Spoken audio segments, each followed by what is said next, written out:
ఓం నమో భగవతే రుద్రాయ. గృహంలో వాస్తు దోషాలు ఎక్కువగా ఉన్నా, ఆర్థిక పరమైనటువంటి ఇబ్బందులు ఎక్కువగా ఉన్నా, లేదా మహాలక్ష్మి అనుగ్రహం పొందాలి అన్నా సరే ఈ ప్రత్యేకమైనటువంటి మూటను మంగళవారం నాడు సాయంత్రం గాని లేదా శనివారం నాడు సాయంత్రం గాని ఇంటి యజమాని తలస్నానం చేసి ఈ ప్రత్యేకమైనటువంటి మూటను ఇంటి ప్రధాన ద్వారానికి గనక కట్టినట్లయితే ఖచ్చితంగా ఆర్థిక పరమైనటువంటి సమస్యలన్నీ కూడా తొలగిపోవడము, అలాగే వాస్తు సంబంధిత దోషాలు కూడా తొలగిపోవడము కూడా జరుగుతూ ఉంటుంది. అయితే మీ గృహంలోకి ప్రవేశించే మీ ఇంటి ప్రధాన ద్వారానికి ఈ ప్రత్యేకమైనటువంటి మూటను ఎలా కట్టాలో మీకు ఈ వీడియోలో చెబుతున్నాను. మీరు ఒక నల్లటి వస్త్రాన్ని తీసుకోవాలి.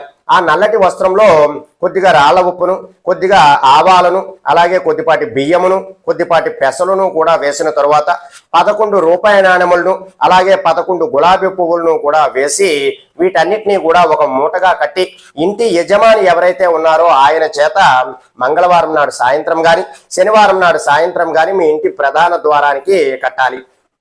కట్టిన తరువాత ఈ యొక్క మూటకు ధూపాన్ని కూడా వేయాలి. ఇలా వేసినట్లయితే మీకున్నటువంటి వాస్తు సంబంధిత దోషాలన్నీ కూడా తొలగిపోతాయి. అలాగే ఆర్థిక పరమైనటువంటి అభివృద్ధి ఉంటుంది, మహాలక్ష్మి యొక్క అనుగ్రహము కూడా మీకు కలుగుతుంది.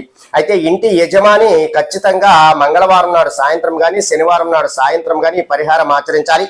ఆచరించే ముందు తలస్నానం ఖచ్చితంగా చేయాలి ఇంటి యజమాని ఎవరుంటే వారు.